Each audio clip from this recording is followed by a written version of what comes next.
There's something about Backroads at night that strips everything back. No streetlights.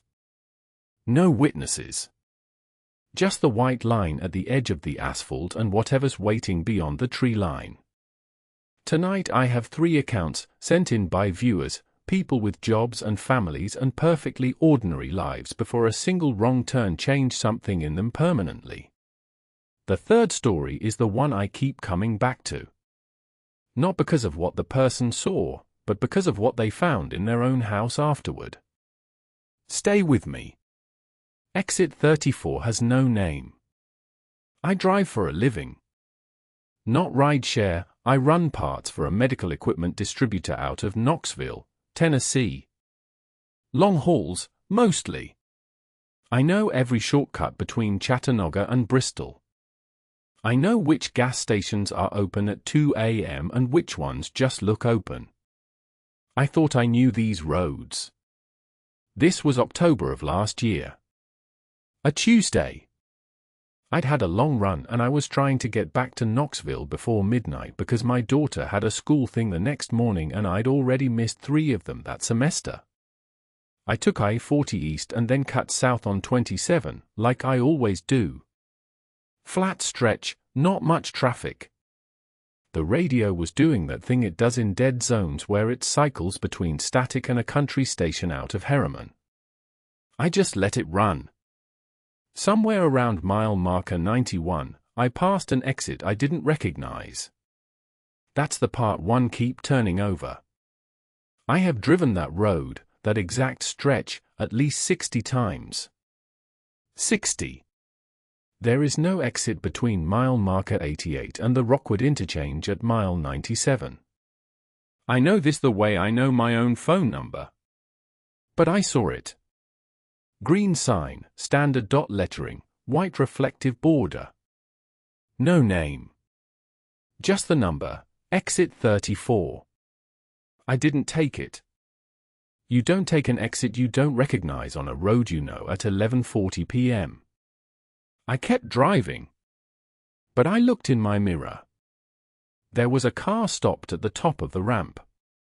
Just sitting there. No brake lights, no reverse lights, just a dark shape against the tree line, like it had been waiting at the top of that ramp for longer than was natural. I told myself it was someone who'd taken the wrong exit. Turned around. Perfectly normal. I was at the Rockwood interchange 8 minutes later. I know because I checked my phone.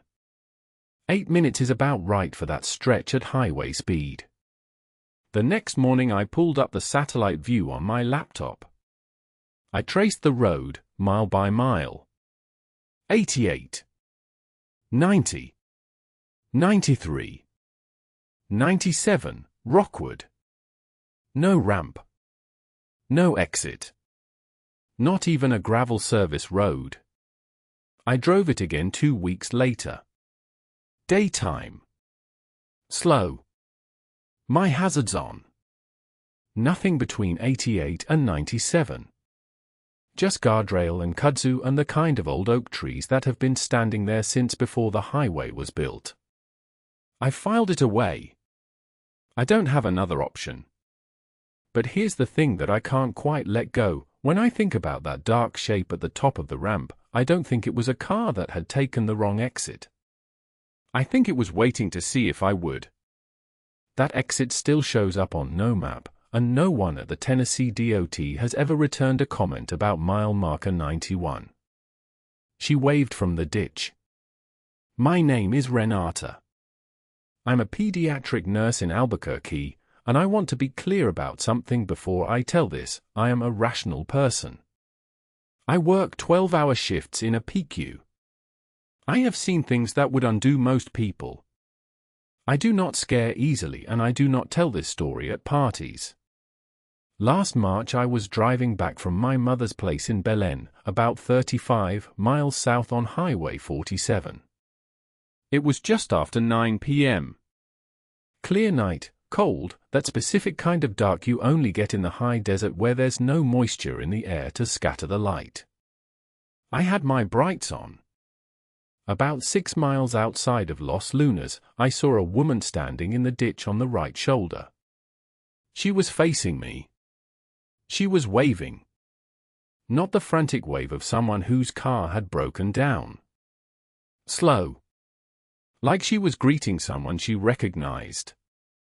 I slowed down. Of course I slowed down. I'm a nurse, my instinct is always to stop. But something kept my foot over the brake instead of pressing it. Something I couldn't have articulated in that moment, but which felt, in the most basic part of my brain, like a warning. She was wearing a light-colored dress. No coat. It was 41 degrees. I drove past her. In my rearview mirror I watched her turn, slowly, the same unhurried pace, to follow my car with her gaze. She didn't move from the ditch. She just turned her head until I couldn't see her anymore. I called 911 before I hit the Los Lunas city limit. Told them there was a woman on 47 in possible distress, gave the approximate mile marker. The dispatcher asked me if she appeared injured. I said I didn't think so. She said she'd send a unit. I pulled into a gas station and sat in my car for a while. I called back 20 minutes later to follow up. The officer who had responded said there was no one there. No woman. No footprints in the sand on the shoulder. He wasn't dismissive, he seemed genuinely thorough. He said the ground was soft enough that night that he would have expected to find something. Here's the part that made me pull over and stay parked for a long time. When I'd passed her, in the split second I was closest, I had seen her face clearly in my headlights. She wasn't waving at me. Her arm was raised, yes. But her hand was wrong. The fingers were pointing down. The palm was facing outward. She wasn't waving. She was telling me to stop.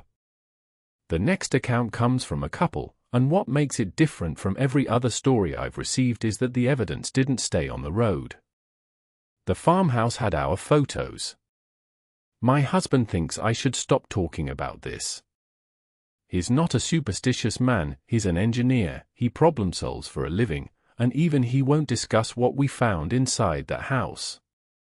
So I'm sending this to you because I need someone to hear it. This was August, 2 summers ago.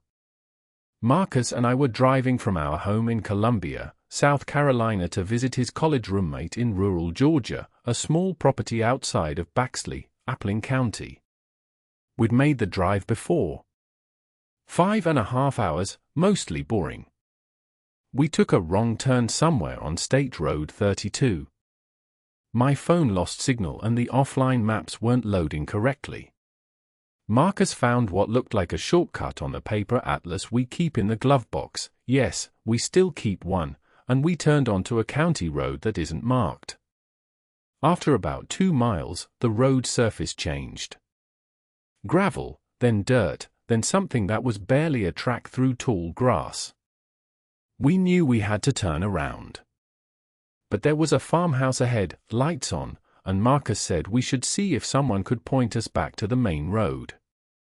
The lights were on, but no one answered the door. Marcus tried the handle. Open. I want to be honest about our reasoning.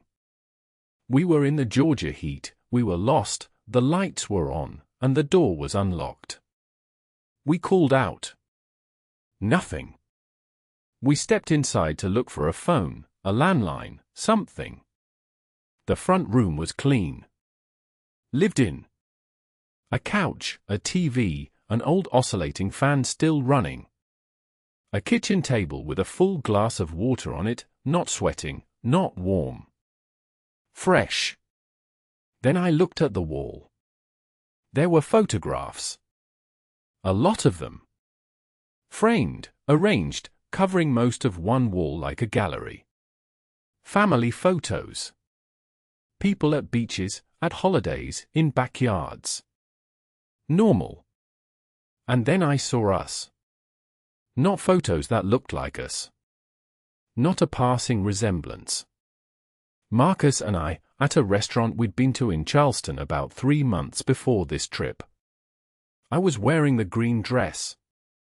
He had the jacket I'd bought him for his birthday. We were laughing at something. I remembered the moment because a friend had taken the photo and texted it to us. It was on this wall. In a frame. In this house. Next to it, us again. Our street. Our car in our driveway. A long lens, taken from a distance, probably from the road. Below that, one more. Our front door. Taken at night. Marcus grabbed my hand and we left. We got back to the county road and drove until we found a gas station. We called the police from there and tried to explain what we'd seen. They took a report. They said they'd send someone to check the property. A detective called us 4 days later. He said the house was abandoned. Had been for at least 2 years. No electricity. The lights we'd seen, he didn't have an explanation for. The fan we'd heard running, no power to account for it. He asked if we were certain about the address. We were. He said the interior was empty. No photographs on any wall. No glass of water. No furniture. I asked him if he was sure he'd found the right house. He paused. Then he said, and I have thought about this every day since. It was the only house on that road. 3 roads. 3 moments where something just slightly beyond explanation pressed itself against an ordinary night. What I find myself returning to, in all 3 of these, is not the thing seen. It's the preparation implied. The waiting. Whatever was on that road, in that ditch, in that farmhouse, it had been there for a while. It had been patient. If you've driven a back road at night and felt that specific, sourceless certainty that the road ahead of you was different from the road you knew, I want to hear about it. Leave it in the comments. Be specific.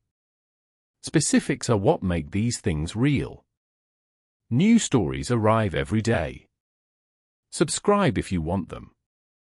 Somewhere tonight, someone is driving a road they've driven 100 times. And something on the shoulder is turning its head to watch them pass.